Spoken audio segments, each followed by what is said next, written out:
Hey everybody, welcome back to the Winner's Circle. I'm Derrick. And I'm Cody. And we are here, if you're listening to this right now, it's the day before Christmas Eve, so we're talking the 23rd. If you're watching it on YouTube, it's Christmas Eve, guys. Santa's almost here. We're really excited about it. We know that we had spoken about this last week where we said, Survivor's officially over. We did hear some of your comments about maybe covering Amazing Race. Cody, I think we might do that, right? Maybe. We'll see. I'm a noob when it comes to Amazing Race. I'll be like watching and probably have no idea what's going on and say something and people be like, boo, you're stupid. Stick with Big Brother. And I'm like, fine, I will. I mean, I think Amazing Race is pretty easy because I've never watched it ever. The only thing I know about Amazing Race is what Nicole told me when we were on All Stars, and I don't even really remember much of it. I forgot. That's right. Nicole was on Amazing Race. A lot of Big Brother players have been on Amazing Race. Now, it's definitely something that you had Jessica and Cody, Nicole and Victor, Rachel Riley, Alyssa Riley. There's others too, Jeff and Jordan. This is so random and totally off topic. A little bit of drama. Did you notice a little bit of drama that was going on Twitter in the Big Brother realm? Wait, drama in the Big Brother realm? No, I never heard of it. Starting from Janelle going at Nicole. Nicole, which Nicole? Franzel. But she was been going at her since All Stars. But I thought it had died and it came out of nowhere. I was streaming the other day. Somebody was like, "Oh, did you see the drama?" And it was like Janelle went at Nicole and was like, "What a real competitor looks like." And it was talking about it was like Rachel Riley saying something to Nicole and Victor, and I was like, "Oh wow, she's just ruthless. She still's going at Nicole." Yeah, they definitely are oil and water, huh? Those two. I feel like when I was on the All-Star season, I was the person that was keeping Janelle from snapping on her because we were have-nots together, but it was fun. I was like, ooh, a little bit of drama in the Big Brother universe, huh? There's always drama. There's always drama in our reality world. I mean, listen, facts. Every time I turn around, there's somebody going at somebody. It's like, just pick a day. Pick a day. It's true. That's why let's have them all get in a boxing match together. Imagine a Big Brother US boxing rival match. Yeah. Who'd be your rival? Maybe we don't get into that. Yeah. I mean, there's honestly only one person that I'd probably want to box. I've been asked to do it a couple of times. There's only one person I want to box, and we're going to leave that up to your imagination. Yeah, I'm not going to say that name. There's only one. If you follow me, you know who that probably is. Let's just say it physically would be impossible to box this person. For the smart people out there, they'll know what that means. But take it and run with it, baby. Hey, listen. Nothing's going to upset us. No, Christmas is coming. Yeah. Santa's here. The tree's lit, okay? Green and red lights. All right, look at your tree behind you. You should see. Speaking of trees, did I ever tell you about what happened to our tree this year? As long as it's not on fire. It's not on fire, but it's the saddest looking thing ever. Christy took it off her TikTok, but she ordered this tree and the picture was like, oh, wow, it's going to be this awesome tree. And we get the tree and we're spreading the stuff out and we're like, this isn't working. This isn't making the tree look full. Our tree is bare bones. It could not, when you spread the artificial trees that's supposed to make them look full, ours has spaces everywhere. Christy had to wrap this ribbon around the whole thing just to fill the space between the two layers. How one layer gets hooked in and then it drops and then you open it up. Bro, the layers are clear as day. You can see them. It's an absolute nightmare. It's a nightmare of a tree.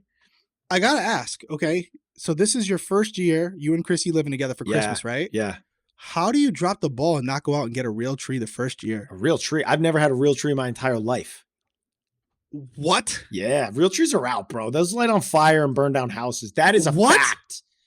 You don't do a real tree. What, do they spontaneously combust? No, the lights in the tree, and as it dries out a little bit, because you got to put water on the bottom, and if you don't, the lights heat up, the tree gets a little bit dry, and then dude, those things go up in an instant. Those are it's like gas and fire.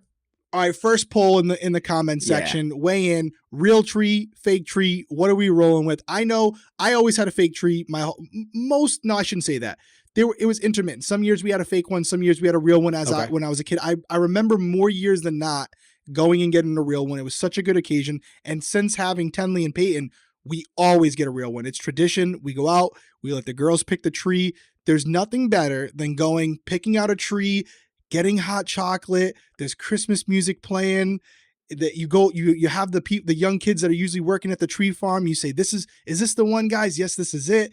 They wrap it up in a net. You smell the pine needles. You bring it home, and your whole house smells like Christmas. It's amazing. Let me give you. And by the way, Cody, it's full. Let me give you. That was a jab, and you didn't need to say it. Let me give you another. Before you guys weigh in the comments. Okay, Scrooge, wait. You get you get yourself this incredible hot chocolate, which you make homemade. Put the chocolate into the pot. You melt the chocolate. You add the milk. You heat it up. You stir it. You add any marshmallows you would like. You have that. You stay in the warmth of your own home. The tree comes down from a little attic or a closet that you have. You bring it out. You light a pine cone candle. You get the Christmas music on the TV. Because those will catch on fire. It's a candle. You don't put it on the tree. You set it next to the tree by the TV. Okay. So you're telling me that a candle, an open flame, has a lesser chance of causing a fire than just a tree Derrick, in water? I'm not putting the candle on the bottom of the tree. I'm putting it like off. Open flame. The aroma is there. It's not near the tree. Okay. Okay. So the natural aroma is not there, but either is the sap that comes along with these pine trees. Okay. So, and they also shed and they make a mess. All right. And so now you've ruined my whole warm thing, because now it sounds a little bit angry and it's not even warm anymore. A fake tree is the way to go. Fake tree is the way to go. Okay. It's about, you keep your Charlie Brown tree in there and you do your thing. You put your gloves on so that the things don't prick your fingers and hurt you. And then you spread them apart nice and easy. You put the lights around, and then voila. We'll see how that changes as life changes for you, and we're keeping a fake tree. Okay, Scrooge. All right, moving on. I'm not going to win this over. It's not like I'm not doing. I'm gonna work on him. I'm gonna work on him. I got you. I'm gonna work on him. But it's not his fault, because you've had a fake tree your entire life, right? That's all you know. Stick to it. Oh my God! He says, bring the tree down from the attic, guys. Here it comes in sections. I would always help my dad. I would always be at the bottom. Like, Dad, are you holding it? Don't drop it. Oh my God! Speaking of Christmas, because I'm definitely in the holiday spirit. I know you are too. We were talking about it beforehand, and you stopped me. You said, "Hey, I don't want to hear it now. Wait till the podcast. I want to share it with everyone." Before we get into it, because it's a funny story. Let's take our first break, and we'll be right back, guys. We want to take a second to talk to you about our first sponsor this week, Magic Mind. Magic Mind is an all-natural energy drink that Cody and I have been using for a couple months now. They've been a sponsor of the channel for a little while, and we're really enjoying it. Couple things if you don't know about Magic Mind: it contains adaptogens, which help decrease stress, nootropics, which boost blood flow and cognition, and matcha, which keeps you focused. Now, the thing about Magic Mind that makes it great is, unlike regular energy drinks, there's minimal caffeine, and this all comes from that matcha tea I was just describing. So you're going to be able to drink less coffee and still be very productive. We all get that fog brain sometimes. I know myself, in the morning, I really need something to get me started. Usually I turn to a coffee. Now I turn to Magic Mind. So as far as how I consume Magic Mind, when you receive your package, you're going to get this little box that you can open up and use as a stand like you would see in a store. I like my Magic Mind chilled, so I keep it in the refrigerator. Every morning I get up, I take one, I crack one bottle open, I let it breathe for about 30 seconds, which is what is recommended. And then I take it like an energy shot. It's a bit like same thing as one of those smaller energy drinks that you've seen at every convenience store. The difference is you're not putting all these things you don't know what they are in your body. It's all natural ingredients. And for me, kind of tastes like a wheatgrass shot. It tastes very healthy, very clean, which I like because I feel like I'm turning to the right thing as opposed to something that when I drink it, I know deep down inside it's probably not the best thing for me. But listen, there's only one way to find out. We can talk about it all day long. If you really want to see the benefits for yourself and the energy that you get from it, you have to try it. And fortunately, especially around the holidays, Cody and I, we got a little special discount for you. He's going to give it to you now. Yeah, so Magic Mind wants to offer a special discount to our listeners. And what they need you to do is go to www.magicmind.co/winner. Use code WINNER and you get 20% off of your purchase. Again, that's www.magicmind.co/winner and use code WINNER for 20% off. We've been loving Magic Mind and we really do recommend you guys trying it out. That's right, guys. So check it out. Let us know what you think and see how it's changed. Right, so we're back from break, and I was telling Cody before we started recording tonight that I had a funny Christmas story. We were out 2 nights ago going to put decorations on a Christmas tree, a real one in a park. That's pretty cool. And maybe we'll do that as a tradition. So we actually have a tree in Rhode Island. It's in Pawtucket, Rhode Island, Slater Park. It's a memorial tree. You can reserve one for your loved ones that you've lost. And it has a little sign in front of it that puts out, our grandparents, all that stuff. And you can put ornaments on it. It's lit. You can go visit it. And it's really, really cool. Go every year, take pictures. On my way home, I saw a little Best Buy. And I was looking earlier, just searching the internet. And I saw this new VR goggle, the Quest 2s, the Oculus, and they've been out for a while. This is the second version. My co-host has them on my other podcast, and she loves them. And I'm like, we were just at Foxwoods Casino not too long ago, and my daughters played the virtual reality machine there. It's like a big machine, and supposedly these things are just as, if not better, than those. So I'm like, let me go look, because they weren't available anywhere else. I go in there real quick, doing some window shopping, and there's a set there. There's a box there. They have one. So I'm like, I'm going to buy it. They offer kind of the same deal as like Amazon now, where if you don't use it, like if you don't like it, you can return it. Okay. No questions asked. So I'm like, what do I got to lose? So I bring it home. And this is embarrassing because I'm 37. I originally got these because I thought, like I just prefaced by saying my kids loved it, thought it'd be a great game for them. So last night I'm hooking it up. The kids were in bed. Like I'm gonna download a couple games. I got it on. By the way, it looks phenomenal. You really do feel like you're there. But I'm like, boxing game? This is probably not that good. I'm gonna download it. It's called The Thrill to Fight or whatever. I'm like, I'm gonna download it. So I download it, $9.99. Boop, download it. Loads up. Bro, I was playing that game for like 2 hours. And what time was this? This was like 1 o'clock in the morning. Okay. No. Seriously. Dead serious. I'm in the living room and I'm in full blown matches. I was a ball of sweat. As the rounds were ending, like in between rounds, I was like curled over. It was like I was in a real boxing match, dude. Did you have the water bottle to your left or did you have your own corner in the living room? I wish I had a water bottle. I was dying. It was 2 to 3 minute rounds. I fought like 4 or 5 rounds. Cody, no word of a lie. When it ended, I laid on the floor in the living room for like 20 minutes to recover. I must have burned 400 or 500 calories. Here's the funny part. I'm sore today. My arms, my shoulders. I feel like I was in a 15-round fight. It's probably old age, but also the fact that like I just really got way too into it. Yeah. Well, I mean, dude, a boxing match is exhausting in itself, like a real boxing match. And like these like virtual reality games that you can play, and that's like realistic. It's realistic. What's your take on it? Getting thrown on it. You're a gamer. Like, have you heard about the Oculus? This isn't a sponsorship. Like, I'm telling you now before he gets into it, if you can afford it, it's pricey. There's one that's $299 and one that's $399 with more storage. So, I mean, either work. It just depends on how many games you're going to play. But guys, I have so many videos on my phone from today where my girls were playing and I was recording them while they're in there dancing with robots and stuff. Yeah. We burned the battery out. We had to, it's on the charger now, but like, you being a gamer, like, is it something that you're interested in? Is it like in that community or is it more like a novelty? It's definitely, I mean, people definitely love it. For me, those kind of things like the virtual reality stuff and all that, it's something that's like fun, but in my opinion, that just like dies. And this is only with me. I'm not saying that happens to everybody else. Nobody has ever said that to me, but for me, when I'm playing these, it's like, do you remember Wii? Oh, of course. They have it in their room. Yes. Yeah. So I loved Wii and then it just died for me. And I was right back to playing PlayStation because it's cool and all. But I mean, I don't know, like the whole, I'm more into first person shooter games. And so for me, Call of Duty growing up, SOCOM growing up, those are the games that I played. And so for me, like I like the action. I like the opportunity to win a match or win a round and all stuff like that. But I can't see them figuring that out where it's cool, like, with the glasses on, the virtual reality, unless I can use a controller and it just makes me feel like I'm still there, which I are using a controller.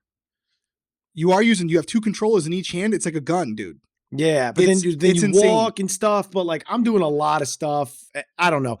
I thought was like the verge of it. It was like you had the 2 controllers and it was like arms and stuff. And then I felt like it went up to this virtual reality and I didn't get into Wii. So I can't see myself really getting into it. And you know me, I'm a gamer, bro. Like I game hours each day. Dude, I know we don't see each other often in person. Yeah. We have to get together and your mind's gonna be blown. I definitely agree with you. It's not it's not strong enough yet, like the drivers or whatever, because it's an independent system. It doesn't have to be hooked up to anything. It's wireless. Everything's internal, right? And the games are very good, but I don't think it has like the graphics to do like a Call of Duty or something yet.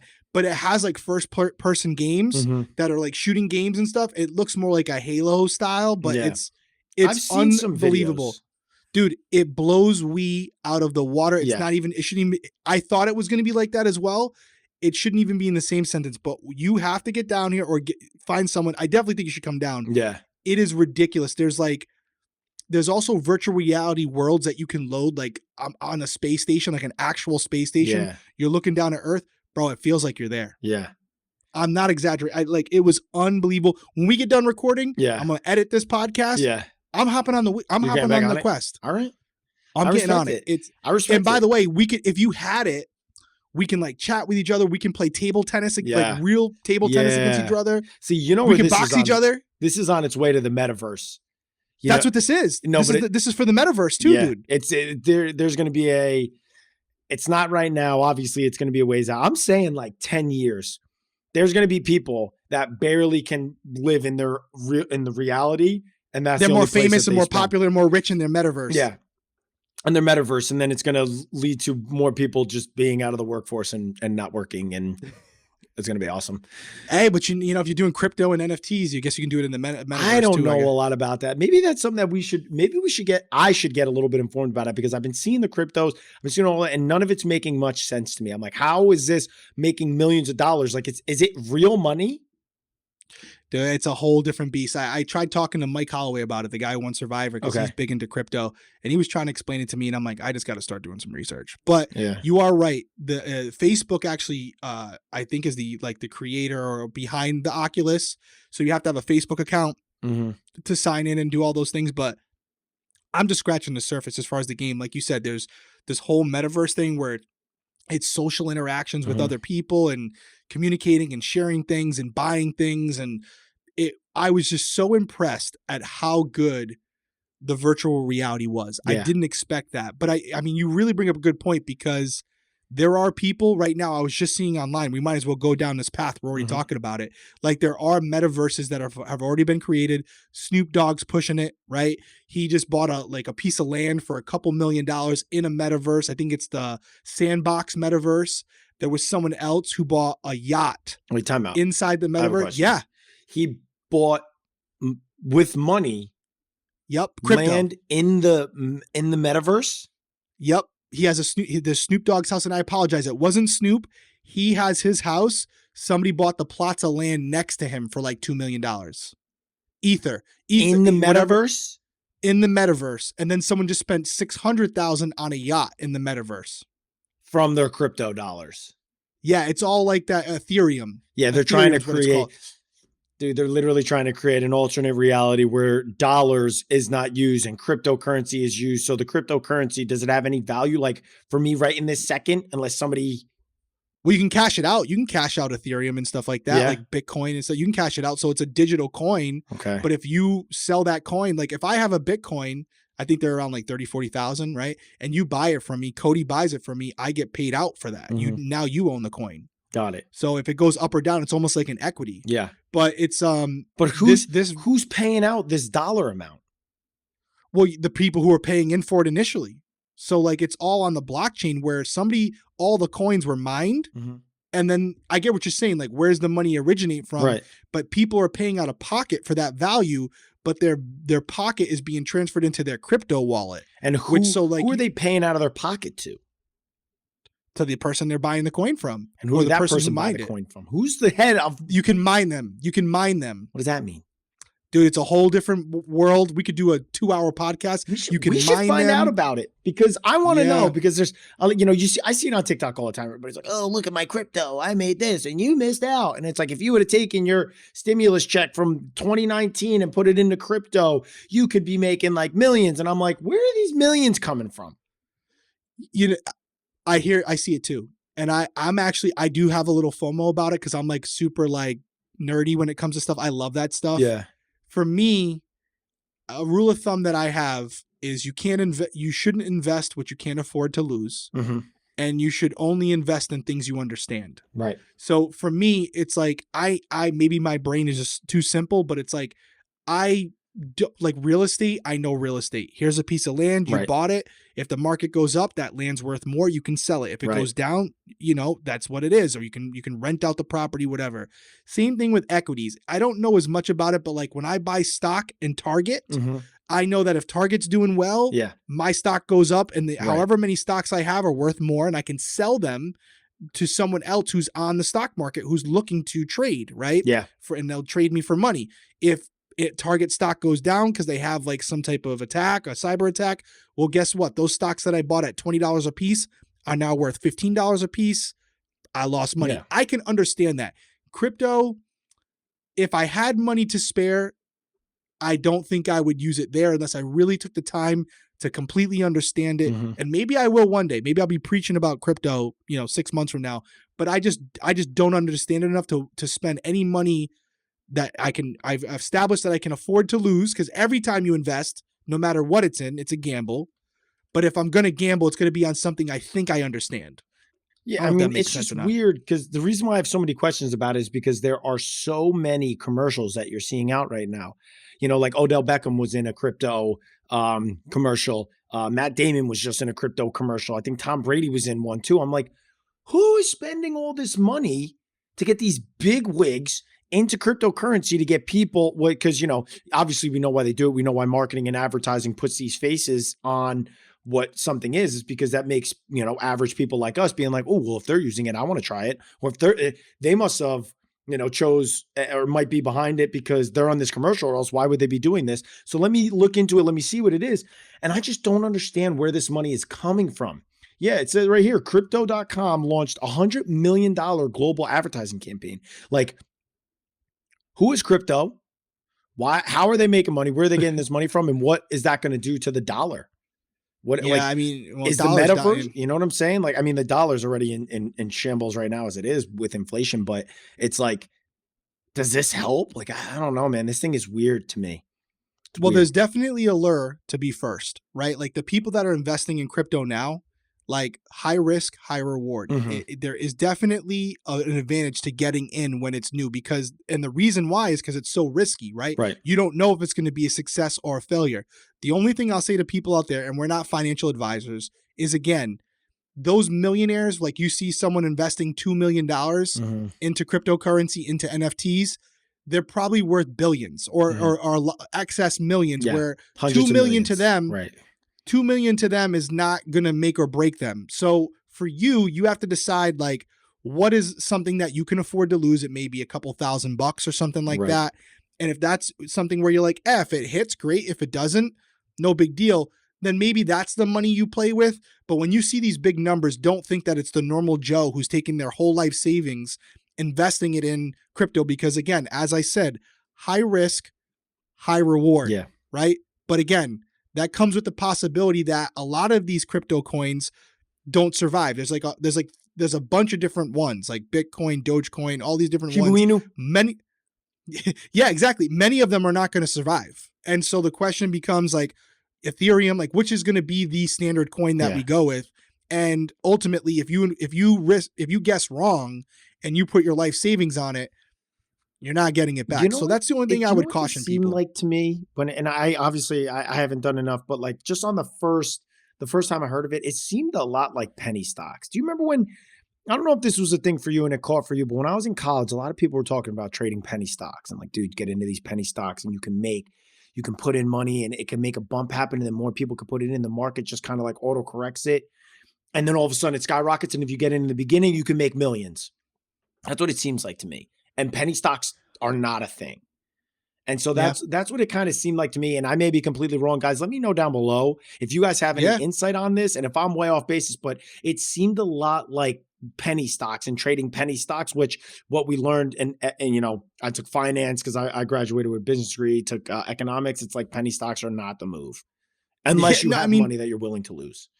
That's it. You just got to know, like, it's got to be throwaway money where it's like, hey, if it hits, amazing. And if it doesn't, not a big deal. You could say the same thing about it. Like the first investors in Uber and all these other things, right? Right. Like nobody, I'm sure there's a lot of That was people an when idea. it was an idea like, hey, listen, here's this new thing. It's going to be the next big thing. You're going to have, instead of, you're going to have transportation and you're going to be picked up by random strangers. It's going to be huge. I'm sure there were a ton of investors. I know there were that turned down Uber. I think Gary Vee was one of them where like he didn't invest in Uber, but he came to him. He was like getting picked up by strangers in the middle. Yeah. Okay. And he didn't invest in it. And now it's a multi-billion-dollar operation. Yeah. So again, it's one of those things. We'll see how it goes. We'll see what happens, but we talked a lot. We went on a lot of subjects there, but VR, I was not a believer. I was not a believer until I got the Quest, the Oculus, and now I see it. I see that, with this artificial, virtual reality, it has cameras on the outside, so it can still see your room and stuff. So you see it sometimes with like Amazon, where there's going to be points where you're going to be in a virtual store, like on Amazon, and you're going to be able to pick up these things and then select them to buy them. And it's going to go right to your wallet. Yeah. It's going to be crazy. It's going to be weird. I'm not about that. Like a virtual reality. I love it. I love it, dude. I don't know. I don't know. I love it. And I mean, it's so crazy. Like our kids too, like Tenley's hopping on it. She's already got it figured out. She's picking up cubes and moving them, and she's using her virtual hands. But like, augmented reality is the word I was looking for, where like you can now, like at IKEA, you can go on the IKEA website on your phone and then show your camera into a corner of the room, and it'll show the chair that you're thinking about buying in your room. I'm sure you've seen that before. Yeah, that's cool. And I see that happening with the goggles. So we talked a lot about virtual reality, the metaverse, but this is, again, we're kind of a little bit all over the place, but this is a holiday episode, right? We're not getting serious. We know we kind of do headlines. It's near the end of the year. We want to keep it positive.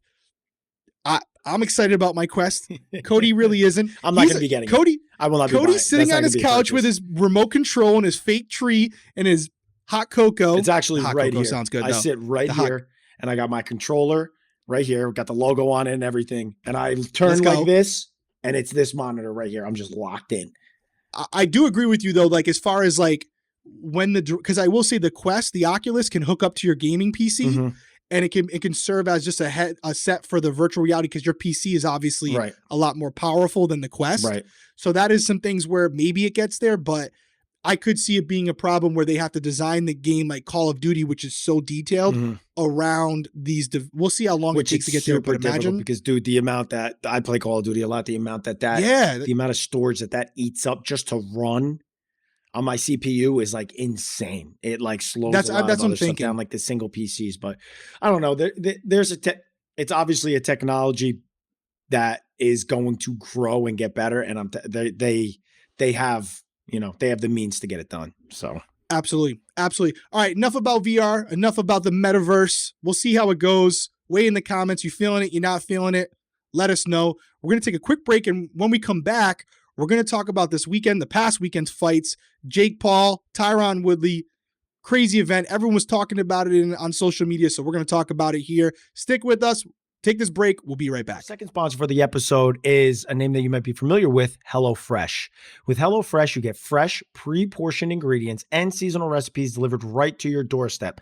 Skip the trips to the grocery store and count on HelloFresh to make home cooking easy, fun, and affordable. The holidays can be hectic, but HelloFresh helps keep things simple with recipes that cut back on meal prep and cleanup so you can spend less time in the kitchen and more quality time with friends and family. They offer 50 menu and market items to choose from every week, including vegetarian, calorie smart, and gourmet options, providing plenty of variety. Christy and I love HelloFresh. I do HelloFresh every single month. It makes it so much easier for us because we love cooking together, and HelloFresh makes it so simple because we don't have to worry about not having an ingredient, one of us running out while the other one stays cooking. It keeps us both in the kitchen and working together to create these amazing meals. The most recent one Christy and I got was a Monterey burger that was absolutely incredible. I loved it, and I've been telling everybody about it. And the great thing is, me about it. Yeah, and we still have the ingredients, so I will be making it again. So, but we have a special discount for our listeners. So Derrick is going to let you guys know how you can get your HelloFresh. Yeah, no, Cody's not lying. And actually, here it is right here. This is how it comes from HelloFresh. You can see you have the illustration of what it should look like, and you have the directions on the back. If you're on YouTube, you can see that. But like Cody said, I do have a discount holiday season.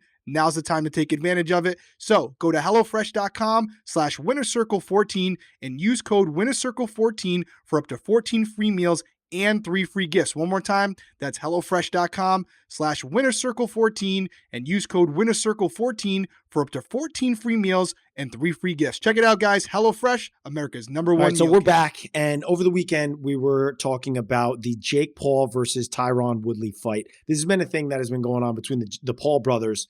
This is like a huge saga. You know, Logan Paul was the first guy to really do it, the YouTuber, and I don't know how he locked down Floyd Mayweather. I don't know how that was a thing, but they made millions and millions of dollars. So what is Jake Paul going to do?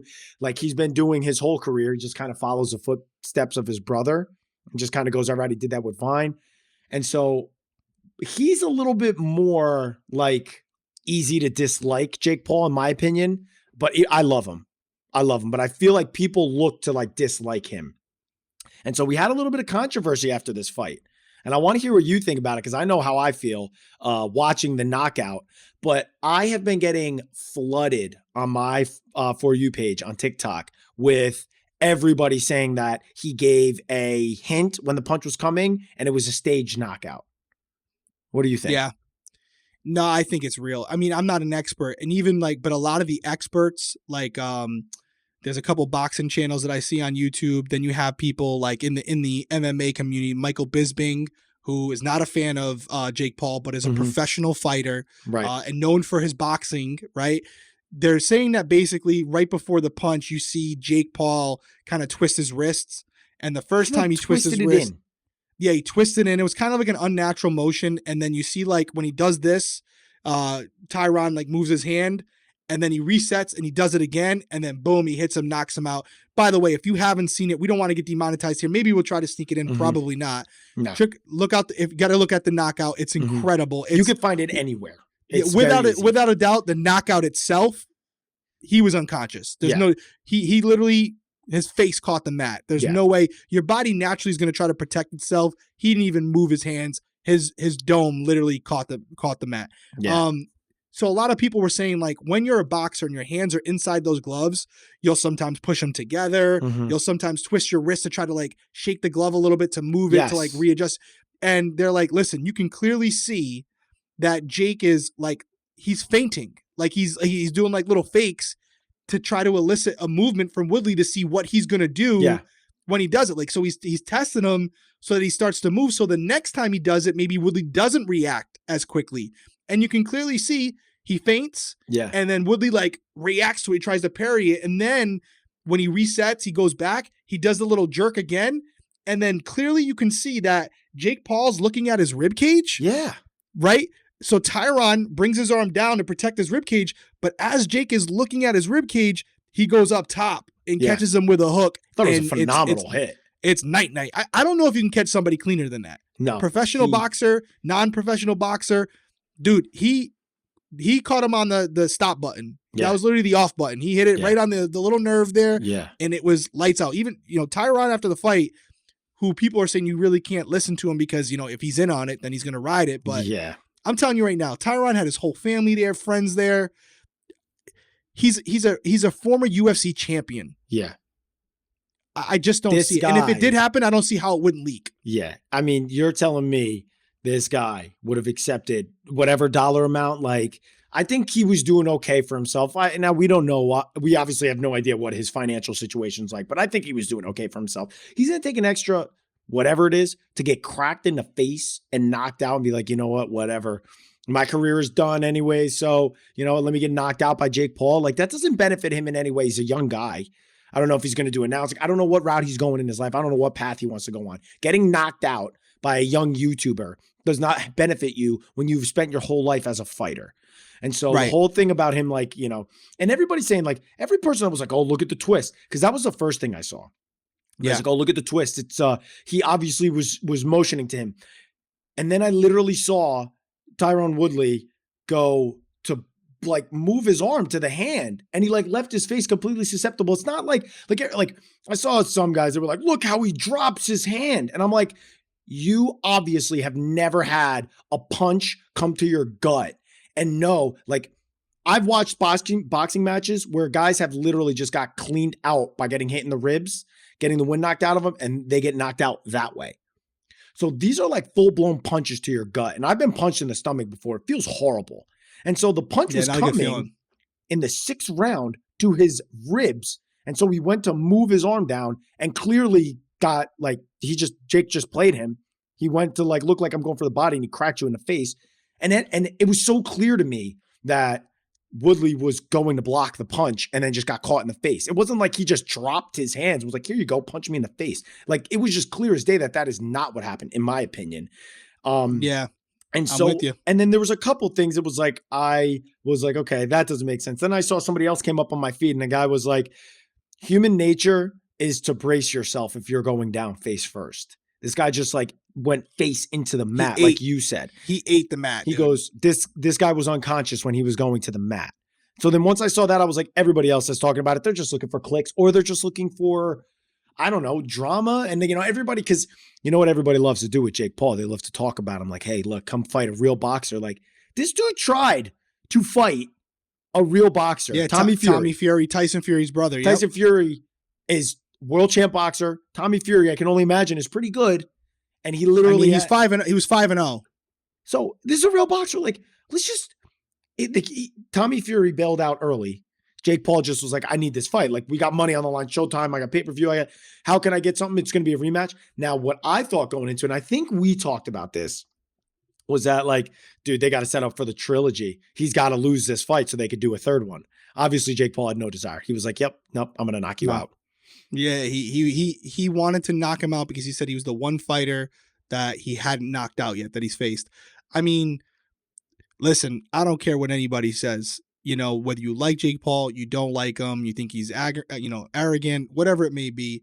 I agree with you. Like, he's grown on me. Mm-hmm. Like, now I used to not be a fan of him, but he's grown on me because it takes a lot of balls to go in there and fight Tyron Woodley, who, if you don't know who that is, like, this is a bad dude. Yeah, like, I don't want to see him in the UFC. He's made a living knocking dudes out, like boxing style, made a living, like putting guys to sleep on their feet.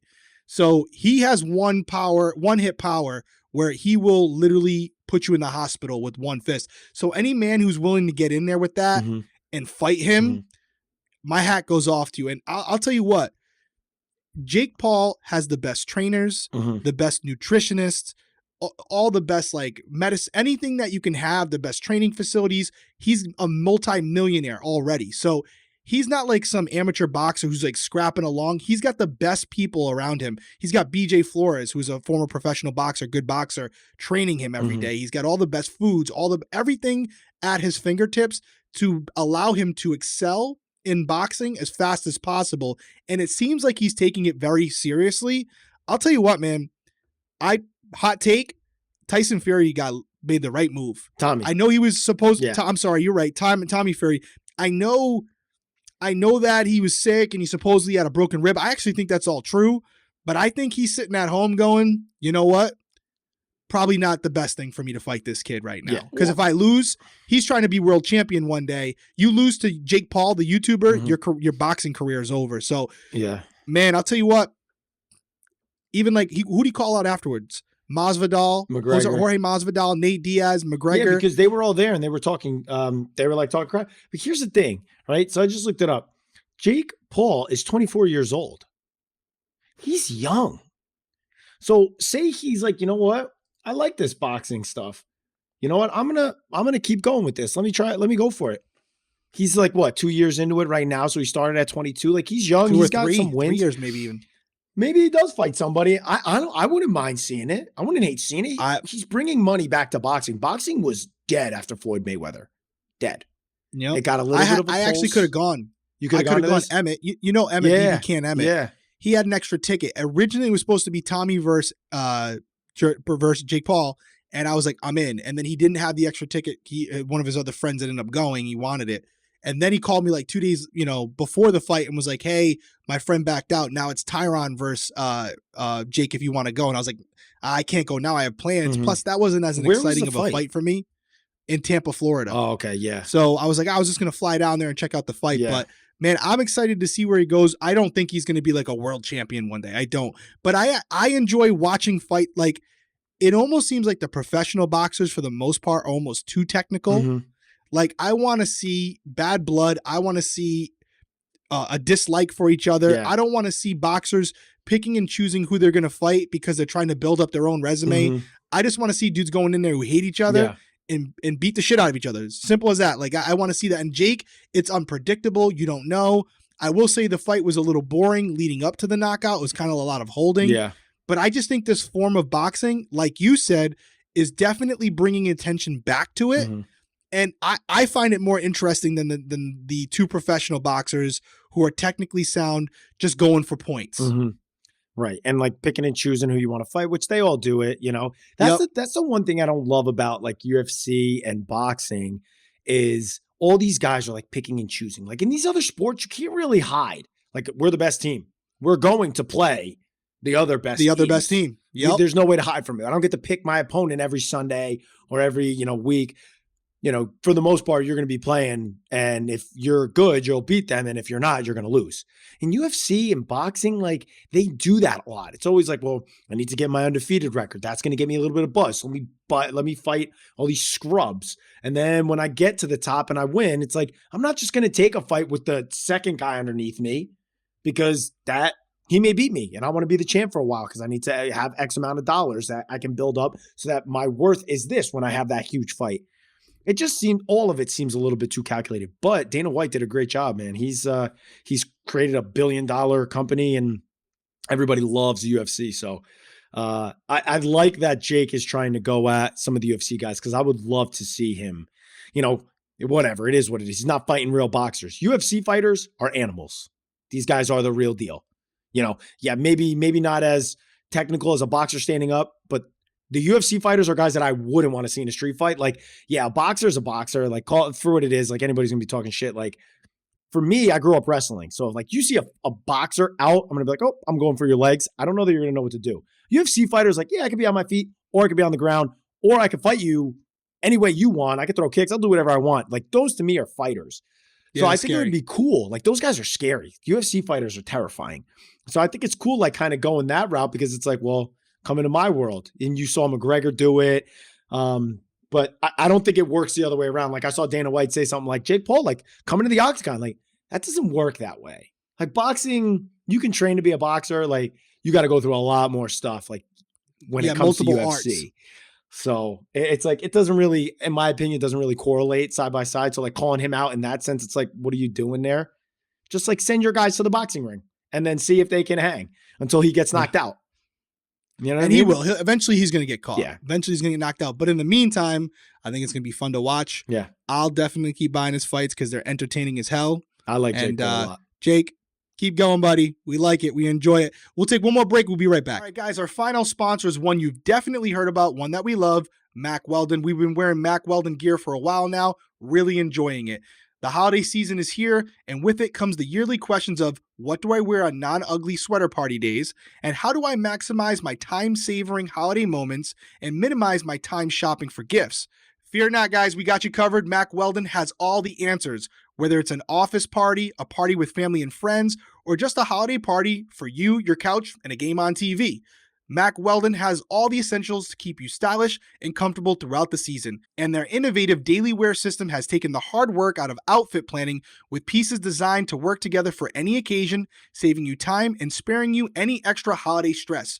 We're talking top-notch tops, best-selling bottoms, and underwear and accessories that will please even the scroogiest guys on your list. With Mack Weldon, your holiday heavy lifting will be complete within minutes. Right now, as I'm recording this, I'm wearing the Mack Weldon Ace sweatpants. I really enjoy them. They also have the sweatshirts and their warm knit collection, which are all perfect holiday gifts. I really love the versatility of Mack Weldon. The other day, I went to see the new Spider-Man.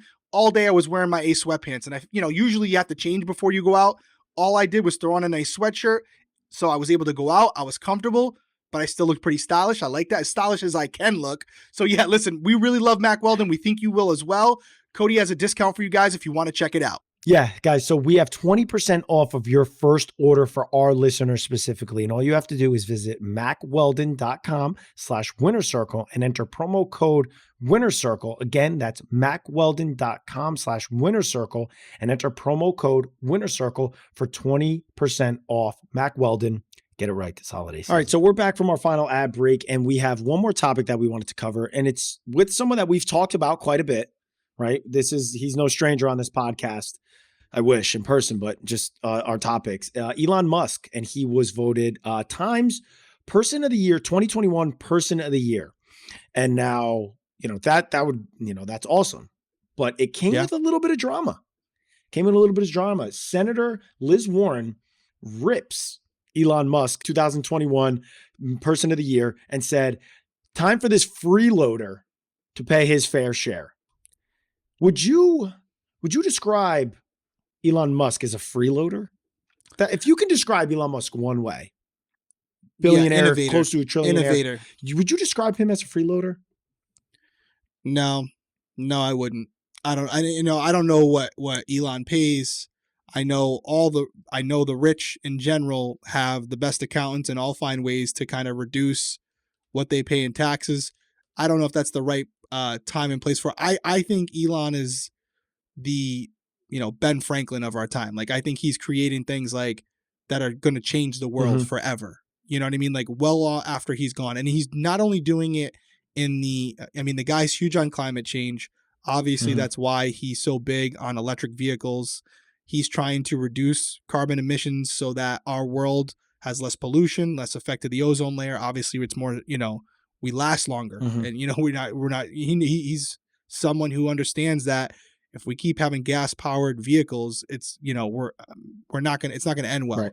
And then on top of that, knowing that he may not get what he wants as far as everything becoming electric and reducing pollution and all that, he's also got another plan in action, which is to find a way to sustain human life by being interplanetary, like having the ability to go to other planets like Mars and colonize Mars so that, God forbid, Earth becomes uninhabitable, we have a place to go. And I don't even know if uninhabitable is a word. Is it uninhabitable or uninhabitable? They both sound right to me. They both sound right. We'll go with both. But he's about space exploration, exploring new places and finding ways to create and grow and be, have a different style. Let me try that whole fucking part again. Fuck. And if that plan doesn't work, and if the whole electric vehicle thing doesn't work, where he's not able to reduce the amount of pollution that we're creating through vehicles, he's also working on his second idea, which is to make us interplanetary, where we have the ability to go to Mars and colonize Mars and live on Mars, so that if Earth becomes a place where we have to basically exit, I don't know a better way to say it, right? It becomes a place where we can't live and here. And this will not happen in our generation. It'll be not like in our generation, but he's thinking about it. And he's not NASA's like, he's trying to put something in motion. NASA was like dead in the water. We were like no longer, space travel was like non-existent. And I was just seeing an article recently where like SpaceX accounted for like 90% of all missions from space, to space. So I think he's an innovator. He by no means is he perfect. And listen, I'm not sitting here naive enough to believe that part of the reason he's doing this is because he makes money off of it. Like, he's a businessman. Like, I do think he values money. But if you look at him, he lives in like a 500 square foot home, like on the Tesla or SpaceX base. Like, he's not somebody who lives a high lifestyle where he's like driving around in McLarens and F1 and, Let me give you some information about this freeloader. Let me tell you something about this freeloader. This is where it's coming from? This is from CNBC last week. They had a report. Elon Musk is expected to pay $11 billion with a B in taxes in 2021. What a freeloader. $11 billion. It's like, enough is enough. He needs to pay his fair share. This is ridiculous. You know what people are going to say though to that?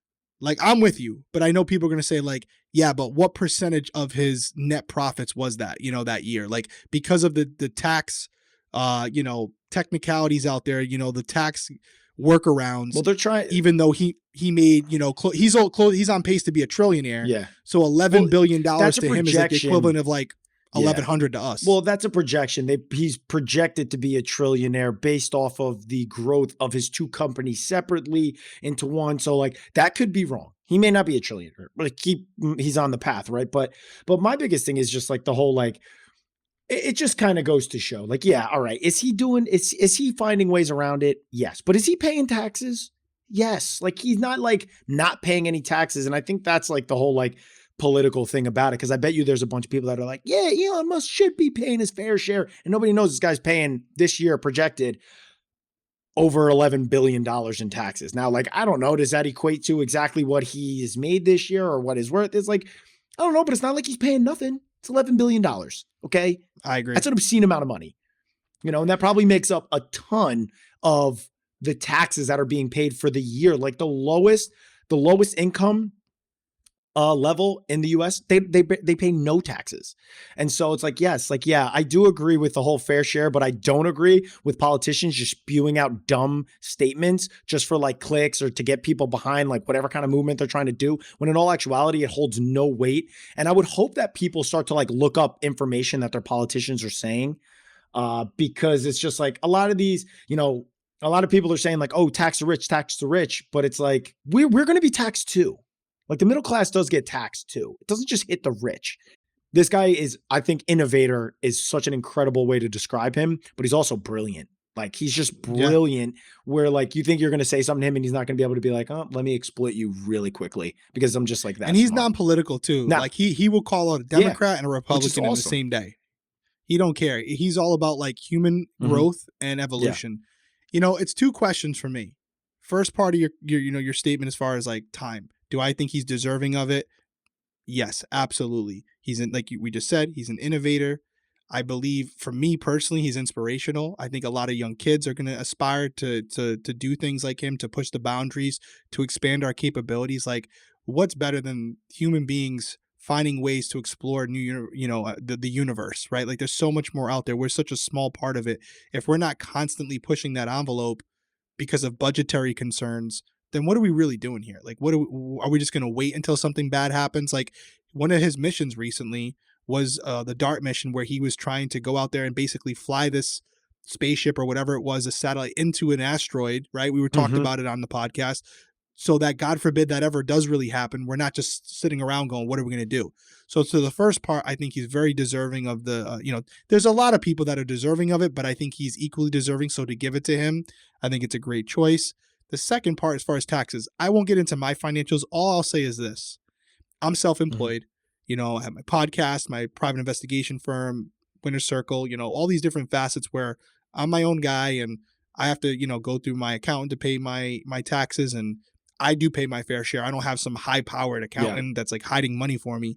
And I can tell you guys out there that my average is about 30%, 30 to 35% I'm paying in taxes of what I make in profit. And I'm not privy to the tax loopholes that these millionaires are. So in the grand scheme of what I made this year, I'm going to pay about 30 something percent. So to be fair, even though I'm an Elon Musk fanboy, admittedly, I am willing to bet right now Elon Musk is not paying 30%. He's probably paying somewhere closer to like in the single digits. Same thing with like Jeff Bezos and all these other ones. Whoever you want to name, they're all doing it. They have those ways to hide their money. They have experts. That's all they do all day long. So listen, you can make the argument that it's not fair that they're doing that. You could also make the argument that you got to improve the tax code so that they can't take advantage of those loopholes. I don't know what the answer is, but I do think it's two separate issues. And I don't think it was right for Elizabeth Warren to take something that's really a big achievement for anybody and to use that as an opportunity to politicize it and say like, oh, he's a bad person because he's not paying in taxes, when he's doing more for our country, our world, as far as, trying to improve on our, how we make the earth more sustainable for our children than most of the people, including the politicians. So I think it's poor choice on Elizabeth Warren's part, but yeah, I mean, but politicians can't help themselves. They do it on both sides of the aisle. Any moment is a chance to like crush and push what their agenda is and what's getting them in office and what's making them all their money. Which is, it's crazy. It's crazy. It's great. Anything else before we close it out? I mean, we're kind of, listen, we're aware. We're not like really poignant tonight. We're kind of, it's a day, again, we're in Christmas mode. We wanted to keep episodes coming. We want to keep growing this community. We want to keep talking to you guys.